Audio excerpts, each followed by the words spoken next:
Welcome. Today we'll be covering Scholomance as well as the viability of tanking without any points in the protection tree.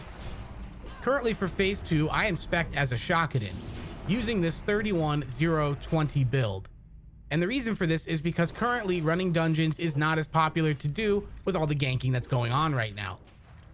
While I still could run a more defensive oriented build like 25-26 or even full Prot, this phase of PvP is not structured as battlegrounds are, so it's just very much every man for themselves, and I feel that an offensive build is going to be more useful overall and not rely on things like building reckoning stacks, because as fun as it is to cheese people with wreck bombs, it can be time consuming to set up, whereas with just a solid overall build, we can just fight people 24/7 and not have to worry about anything like that. As for the tanking side, this is a debate that I have with a lot of people, and my position is that as long as you have Consecrate, you'll be fine to hold threat against your healer, and losing threat to DPS on trash is just a non-issue. You really only have to worry about bosses, and there's two scenarios that don't involve Prot talents in regards to that. Scenario 1 is that you have Holy Shock, in which case a guaranteed crit Holy Shock as an opener on a boss fight is gonna be enough to hold over for the rest of the fight, on top of all the other stuff that you'll be doing like normal anyway. The move we compare this to is Holy Shield, which has an extra 20% threat modifier, but basically the way that I look at it is that one crit Holy Shock is worth all 4 charges of Holy Shield up front. So Holy Shield is going to give you more threat over the course of a fight, but Holy Shock gives you enough snap threat that by the time someone might pull off you, the fight is so close to being over that it won't matter anyway. The second scenario is that you're a Ret Paladin, in which case you have nothing comparable to either of those abilities. Now, if you have a good weapon and maybe some vengeance stacks before going into the fight, or even better, just good RNG as your opener, then you'll do fine. But odds are you're going to want to ask for a second or two before your DPS open up. Literally like, hey guys, just count to 3 before you start so that I can actually hold this. And yet again, this only matters on boss fights. On trash, everyone just go crazy. I mean, when it comes to people pulling off of you, your initial threat is good enough with pretty much any build. And your AoE threat with Consecrate is enough to hold against your healer, which is the most important part of tanking. So you just do not have to worry so much about people pulling threat. Like if a DPS pulls threat on you, then odds are that mob is dying so fast that like it's just over. And you know, a warrior, let's say they come in and they whirlwind and they pull 3 mobs. It's like, good. He's gonna get more rage. These mobs are gonna die faster. Fantastic. Like, go ham. Because odds are your healer can handle it, unless your group is just super under geared. In which case, yeah, you'll probably be sticking to your Prot build for the extra mitigation. But it really doesn't take a lot to get to the point where you can just start using any build and tank just fine. I mean, you're better off as a Ret Paladin just tanking a dungeon than you are spending 30 minutes trying to find a tank or something.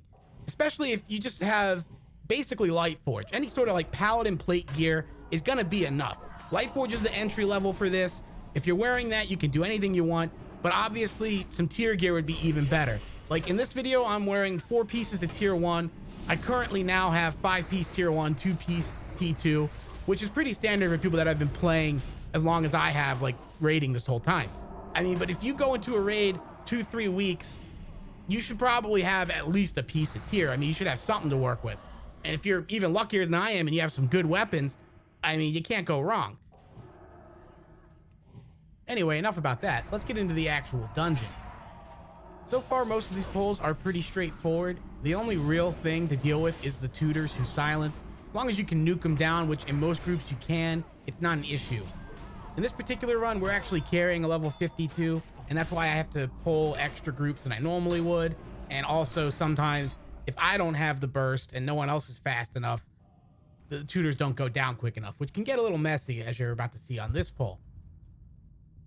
It's also worth to line of sight here, even with a group of full level 60s, because there is a patrol that goes between this group and the one next to it, and if you pull them together, it's just a wipe. And this group's bad enough by itself with 4 mobs, but it doesn't help that we're gonna get silenced here. And once the silence does go out from this mob, which can be stunned, can be interrupted, but in this case, neither of that happens. I mean, you can't do anything for a full 10 seconds. If it hits your healer, there's a good chance you're gonna die. And in this case, even our mage is getting hit by it, so that's just nice. So once we've traversed the first half of this instance that a lot of people find annoying and will try to skip by jumping down if they can, we're going to be stuck looking at a bunch of plague hatchlings. And these guys hit surprisingly hard while putting a debuff on you that reduces your HP. So it really looks like you're taking a lot of damage when you're cleansing these off. And overall, these pulls are pretty rough. There's better ways to do them. For instance, I have Stone Form, which I could be using here to reduce a lot of damage taken and avoid the debuffs altogether. I do that on the next pull. And these guys also do a knockback, like a blast wave. Pretty gnarly. Some groups get caught by surprise. Now you know ahead of time. And normally what I'll do is I'll LOS the first two groups into that other room. And then once they're clear, it's pretty safe to come in here as long as you make sure your back is in position near any holes to get knocked back into. Sometimes it's funny, other times it's just you're wasting time. So why not? And overall, yet again, I'm taking a lot of damage, but there's no issues in the AoE threat department just with Consecrate, no improved Righteous Fury. I mean, it's kind of a joke to tank as a paladin. The next room down the stairs is full of constructs, and they all sort of have this whirlwind attack that hits really hard, and they will drop threat and do all kinds of stuff to your group, so it's pretty fun.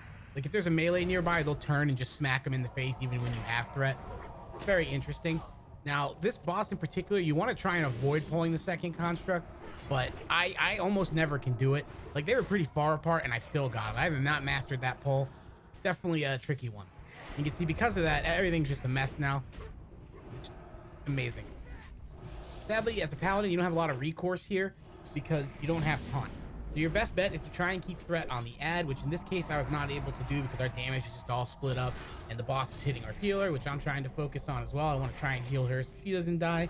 We lose a mage in the process. It's a long pull, but we get through it mostly with just being, tanky healer kind of classes, I suppose.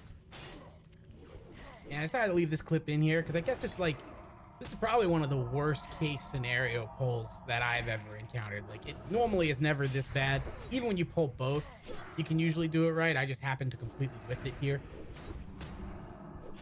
Our healer's having a really fun time keeping up with all this. Luckily, it's a druid. You can go bear form. I can heal her because I'm a paladin. So there is that cross play, and it does come in handy from time to time. Of course, while that is a benefit, this is a completely avoidable scenario, so not sure I could really chalk that up as a positive. But anyway, we get through the fight, and after this, there's a number of tutor-based pulls that are pretty much the same thing that we saw earlier, so I'm just going to go ahead and skip those, and we'll jump straight to the next boss.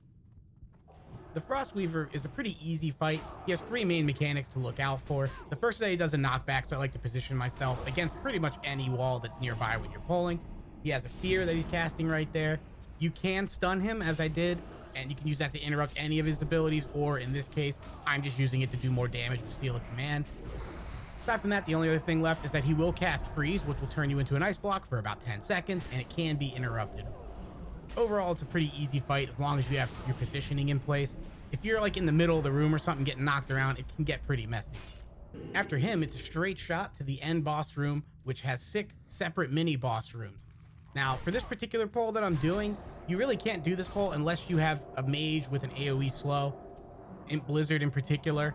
I can't think of any other scenarios in which I would bother doing this pull. Like, even with Frost Trap, it's not enough by itself because you can't get that coverage. You definitely have to have a slow. If you don't have one, you're going to be pulling this room a lot shorter, a lot smaller, like 5 to 10 mobs at a time. But when you can get away with it, this is sort of a staple vanilla pull to me. There's something about this particular pull. Like back in the day before, we made it this clean, I just remember kiting these around the room, like ad nauseum. And nowadays, a lot of mages are going to be running like a raid build, which is Arcane and Frost. So they won't have Imp Blizzard. You got to make sure that you got it before you do this one. The next interesting boss is going to be the Butcher, and he just has a couple diseased ghouls in front of him. You can pull like 2 at a time. Just make sure you avoid the clouds. Same thing you were doing earlier.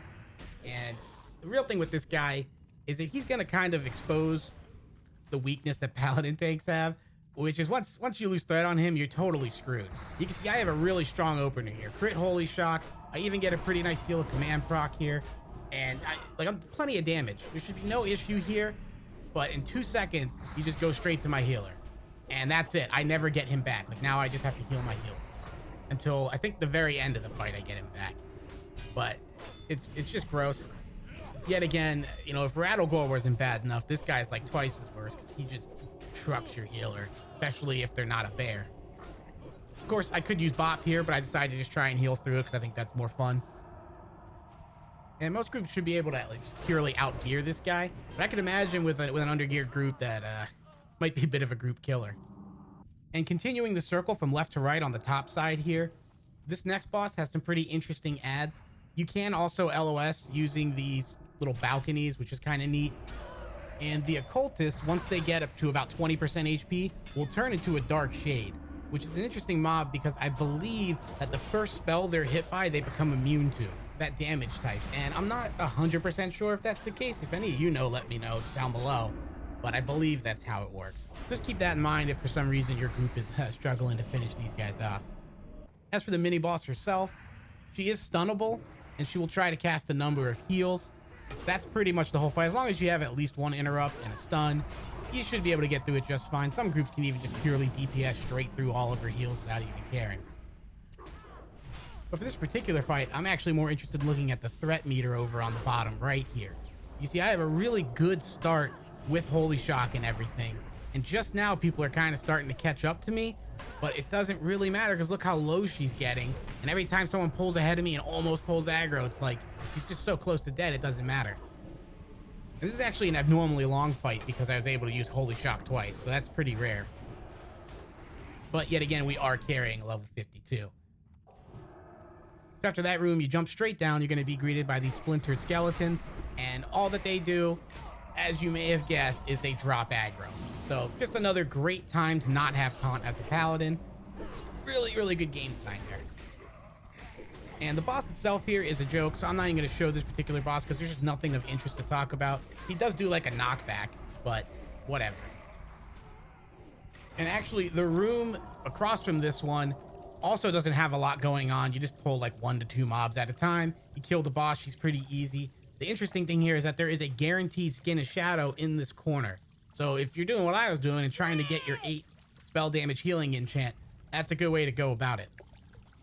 Now here's actually the hardest pull in the instance, in my opinion. This is just a rough boss, and a lot of times what I'll do is I'll open with like a Fear Undead or something, but I'm feeling kind of frisky because I'm pretty geared now. So I decided to do the whole thing. You definitely want to CC this guy if you have an entry-level group, though. Or not this guy, but one of the ads, rather. And in this case, one of the things I do is I haven't tab targeted to this boss once. And that's a huge mistake because I am not building threat on the boss. I'm just so focused on killing these ads that at this point I have nothing particularly up. No exo, no Holy Shock. I've barely tabbed to him, purely consecrate threat. And that is not enough to keep it off my healer in this particular scenario. On Trash Pulls, consecrate's enough, but because she's like hard healing so much and so many people, it's just not enough. You have to be tab targeting. You gotta make sure you're keeping stuff off your healer. This is like a cardinal sin in the tanking realm. You cannot let your healer get threat off you. It's honestly embarrassing. But anyway, this is just a rough pull altogether because of the damage that comes out. We end up getting through it, but not the greatest performance, to be honest. The one real thing to note is that there is a curse that goes out. You definitely need a decurse here because even if you bubble it off once, the fight's just too long. You're going to get cursed multiple times. It reduces your healing taken. You don't want to take that risk. That's pretty much it for this dungeon. The last boss is pretty easy as long as your drunk mage friend doesn't face check him.